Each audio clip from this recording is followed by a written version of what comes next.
Hi, my name is Ashley Price, and I will be reporting to you on Axminster and Wilton carpets. First, I'd like to go over a few of the vocabulary terms, but the rest of the vocabulary can be found in the report. First off, there are the warp yarns, which are yarns that run lengthwise and parallel to the selvage in woven fabrics. They're the vertical yarns in the image. Second, there are weft yarns that run from selvage to selvage at right angles to the warp yarns in woven fabrics. They are the horizontal yarns. An Axminster carpet is a woven carpet in which successive weft-wise rows of pile are inserted during the weaving process according to a predetermined arrangement of colors. A Wilton carpet is a woven carpet in which the pile yarns are an integral part of the carpet, being held in place by the weft, usually made on a jacquard loom. Carpet is measured in square yards, and carpets typically come on 12-foot rolls, or 3.6 meters, but they can come on custom lengths ranging from 2 foot 3 inches to 13 feet 2 inches. Moving on to the advantages and disadvantages.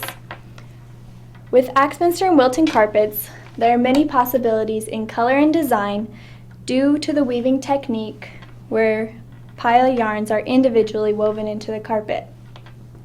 The carpets require little maintenance, can offer sound absorption, are mildew and stain resistant, and provide high performance over time.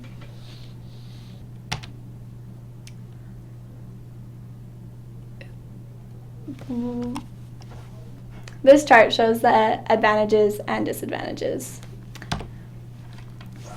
For the specification information, there are 3 primary considerations: color, design, and quality. And once these items are identified, they must be specified to ensure the proper product is installed. In making these decisions, you must consider the traffic conditions and the room use and the aesthetic quality you want in the room.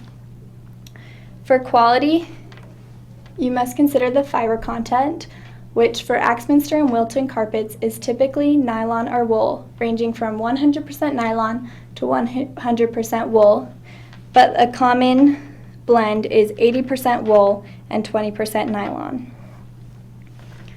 The carpet density is also an important consideration, where the density is given as the number of rows across and the number of rows down in 1 square inch. For example, like 7 tufts by 9 tufts would equal 63 tufts per square inch.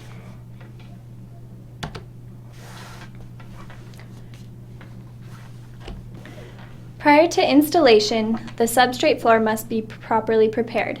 The floor, whether it's wood or concrete, should be smooth and level, properly cured, and free from oil, moisture, and dust. There are 3 carpet installation methods: the gripper and underlay method, single stick, and double stick. But for best pattern matching, the gripper and underlay method is recommended. The gripper and underlay method is where the carpet is attached to a tackless gripper around the perimeter and a separate underlay.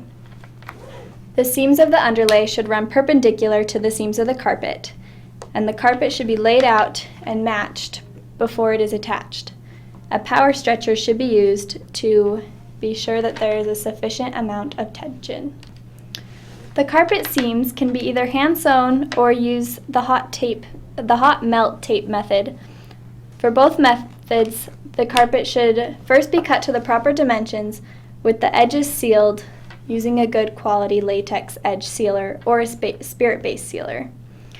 For hand sewing, the overcast stitches should be secured somewhere between 10 and 13 millimeters apart. And a good quality latex adhesive should be applied evenly to secure the stitches, then shall fully dry. For hot melt tape, use 150 millimeters wide and apply the tape with an iron that is heated to the temperature which is specified by the tape manufacturer so that it melts the tape and doesn't melt the carpet pile.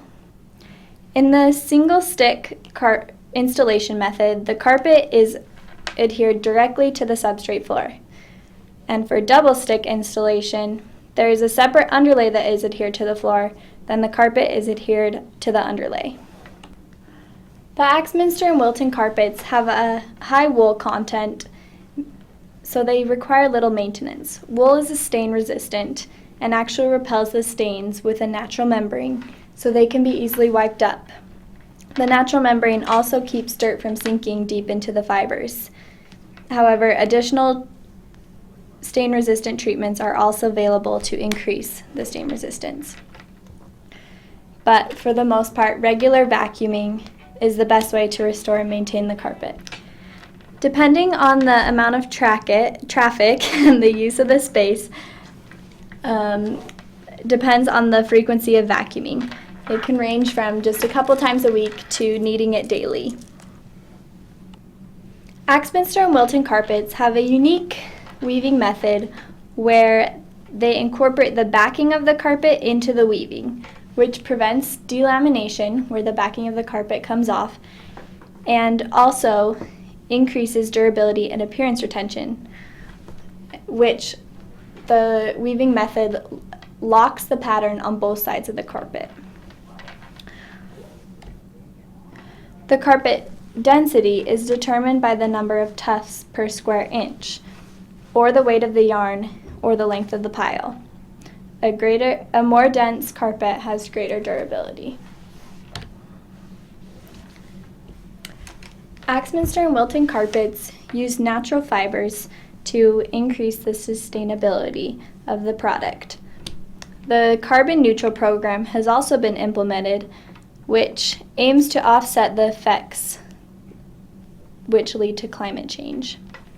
Companies are also using renewable energy to manufacture, getting their energy from sources such as carbon neutral power stations and hydroelectric facilities.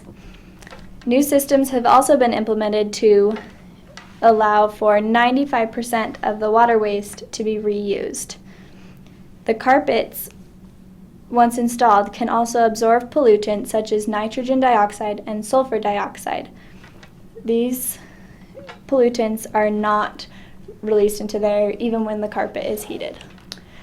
Axminster and Wilton carpets can meet the ADA requirements with a low pile not exceeding 1/2 inch, and they can also provide a non-slick surface to help with disabled persons as well. Axminster and Wilton carpets offer great fire-resistant properties due to the high wool content, and wool naturally has fire-resistant properties. In addition to flame resistance, like I said previously, the air pollutants that are absorbed into the carpet do not release when the carpet is heated. There are a couple fire rating tests that can be used on carpets, such as the Steiner tunnel test, the methamphetamine pill test, the floor radiant panel test. Axminster and Wilton carpets have been rated and been given a Class 1 fire rating, making them a good choice to comply with fire codes. All right, that's all for Axminster and Wilton carpets. Make sure you read the report and go over the rest of the vocabulary terms and review the study guide, but thanks for listening.